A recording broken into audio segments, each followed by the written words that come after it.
देखिए, इससे पहले मैंने एक वीडियो बनाया था निप्पॉन इंडिया स्मॉल कैप को लेकर। तो उस वीडियो को काफ़ी लोगों ने देखा और काफ़ी लोगों ने उसे पसंद किया है। बट बहुत सारे लोग ये कह रहे थे कि भाई हमें लार्ज कैप में कोई ऐसा फंड सजेस्ट कीजिए जिसमें हम लॉन्ग टर्म के लिए इन्वेस्टमेंट कर सकें और वो फंड अच्छा रिटर्न देता हो।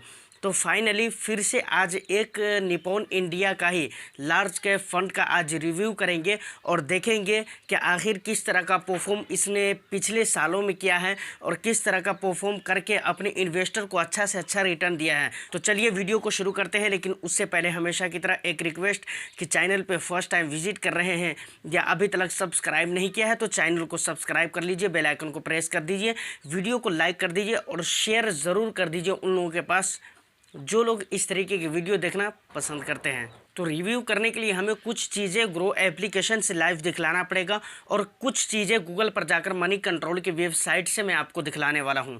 तो चलिए देखते हैं पूरा प्रोसेस। वीडियो यकीन मानिए, ट्रस्ट मी, कि बहुत इंटरेस्टिंग होने वाली है। तो लास्ट तक के ज़रूर बने रहें।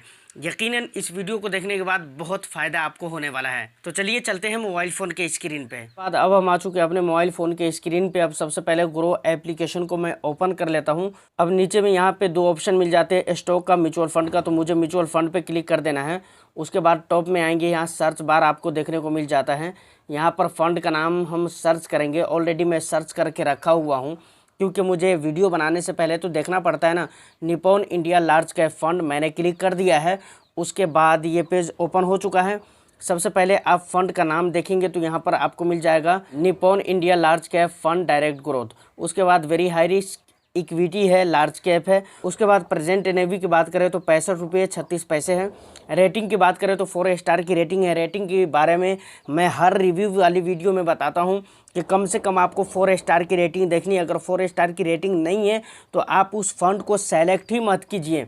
और पर्सनली अपनी बात मैं करूँ तो मुझे तो ऐसा फ़ंड अच्छा ही नहीं लगता जिसका कम से कम रेटिंग 4 स्टार की ना हो। उसके बाद फंड साइज़ की अगर मैं बात करूं तो 14,171 करोड़ है। मिनिमम एसआईपी आप 100 रुपये से भी कर सकते हैं, बट बहुत कम ही लोग होते हैं जो 100 रुपये से एसआईपी करेंगे आज के डेट में। उसके बाद एक्सपेंस रेशियो का देखना बहुत ही ज़रूरी होता है। तो एक्सपेंस रेशियो यहाँ पर देख सकते हैं 0.95% है, जो कि ठीक ही ठाक कहा जा सकता है। जीएसटी इंक्लूड है इसी में।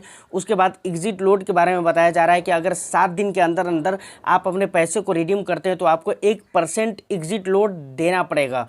उसके बाद टैक्स वाला मैटर आ जाता है। If you redeem before 1 year, मतलब अगर आप 1 साल से पहले अगर आप अपने पैसे को रिडीम करते हैं तो आपको 15% टैक्स देना पड़ेगा, जो कि short time capital gain tax होता है, एसटीसीजी जिसे कहते हैं। अगर 1 साल के बाद कभी भी अपने पैसों को आप रिडीम करते हैं तो आपको 10% देना पड़ेगा, जो कि long term capital gain tax होता है। तो ये सारी चीज़ें हैं। उसके बाद इस फंड मैनेजर की अगर हम बात करें तो यहाँ पर 3 फंड मैनेजर आपको देखने को मिल जाता है। यहाँ पर आप देख सकते हैं ये सारे हैं। शैलेश राज भन है, आशुतोष भार्गव है, उसके बाद अक्षय शर्मा है।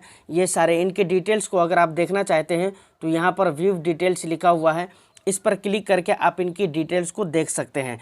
चलिए, यहाँ पर जो कुछ भी मैंने दिखाना था वो मैंने आपको दिखला दिया है। अब चलते हैं ज़रा गूगल पे और वहाँ से कुछ ज़रूरी चीज़ें, जो बहुत इंपॉर्टेंट चीज़ें हैं, वो चीज़ मैं अब आपको दिखला रहा हूँ। तो चलिए मैं गूगल को ओपन कर लेता हूँ। Nippon India large cap fund मैंने क्लिक कर दिया है। अब ज़रा स्क्रॉल करेंगे ऊपर की तरफ, यहाँ पे मनी कंट्रोल का वेबसाइट मिल जाता है। देखिए, मैं मनी कंट्रोल के वेबसाइट से अक्सर वेस्टर्न इसलिए दिखलाता हूँ क्योंकि ये वेबसाइट मुझे बहुत इजी टू यूज़ लगता है, बहुत अच्छा वेबसाइट लगता है मुझे। उसके बाद ये पेज खुल जाता है। यहाँ पर 2 ऑप्शन मिल जाएंगे, रेगुलर और डायरेक्ट। देखिए, मैं डायरेक्ट की बात कर रहा हूँ यहाँ पर। रेगुलर और डायरेक्ट में क्या फ़र्क है, इन चीज़ों को अगर जानना चाहते हैं तो डिस्क्रिप्शन में लिंक है, उस वीडियो को देखिए, आपको समझ में आ जाएगा रेगुलर और डायरेक्ट में क्या फ़र्क है। फ़िलहाल मैं डायरेक्ट पे क्लिक करता हूँ क्योंकि मैं रेगुलर की बात नहीं कर रहा।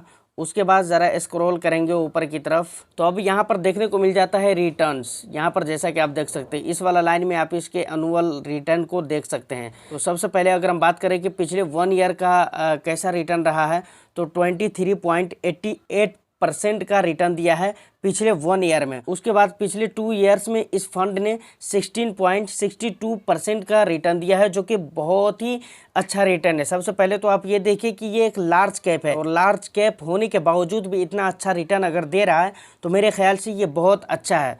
बाकी 3 ईयर्स के अगर हम रिटर्न की बात करें तो 28.91% का रिटर्न दिया है। उसके बाद 5 ईयर्स की अगर हम बात करें तो 13.08% का रिटर्न दिया है, जो कि बहुत ही बेस्ट रिटर्न है। उसके बाद 10 ईयर का अगर हम रिटर्न देखें तो 15.83% का रिटर्न दिया है, जो कि बहुत ही बेस्ट रिटर्न है। उसके बाद अब ज़रा हम स्क्रॉल करते हैं, यहाँ पर कुछ और भी चीज़ें मैं आपको दिखलाने वाला हूँ। देखिए यहाँ पर टॉप 10 स्टॉक इन पोर्टफोलियो, यहाँ पर आप देख सकते हैं कि इस फंड में जितने भी इन्वेस्टर अपने पैसों को लगा रखे हैं, तो इस फंड का मैनेजर कहाँ कहाँ पर उन पैसों को लगा कर रखा हुआ है। तो आप यहाँ पर देख सकते हैं इंडिया की बहुत बड़ी बड़ी कंपनी में अपने पैसों को इस फंड ने इन्वेस्टमेंट करके रखा हुआ है। सबसे पहले नंबर पे आपको मिल जाएगा रिलायंस इंडस्ट्रीज़ लिमिटेड, उसके बाद आईसीआईसीआई बैंक लिमिटेड, उसके बाद housing development finance corporation limited. इस तरीके से आप पूरे 10 के 10 स्टॉक्स को देख सकते हैं कि किन किन कंपनियों में इस फंड का पैसा लगा हुआ है। अगर मैं पूरी कंपनी का नाम पढ़कर आपको सुनाऊँ तो वीडियो बहुत ज़्यादा लंबी हो जाएगी, जो कि मुझे करना नहीं है।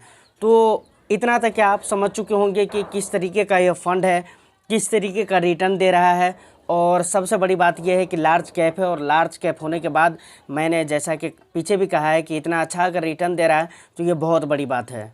तो और समझ में आ गई ना बात, और समझ में तो आ ही गया होगा क्योंकि सर समझाने वाला तो मैं हूं ना, तो इसलिए आपको समझ में आ गया होगा। और उम्मीद करता हूं कि Nippon India large cap fund के बारे में आपने बहुत कुछ जाना होगा, बहुत कुछ सीखा होगा, बहुत कुछ आपको पता चल गया होगा। अब ये डिसीजन इजीली लिया जा सकता है कि ये फंड आपके लिए कैसा रह सकता है, क्या आपके लिए इन्वेस्टमेंट करना इसमें अच्छा रहेगा या नहीं रहेगा, ये डिसीजन आप इजीली ले सकते हैं।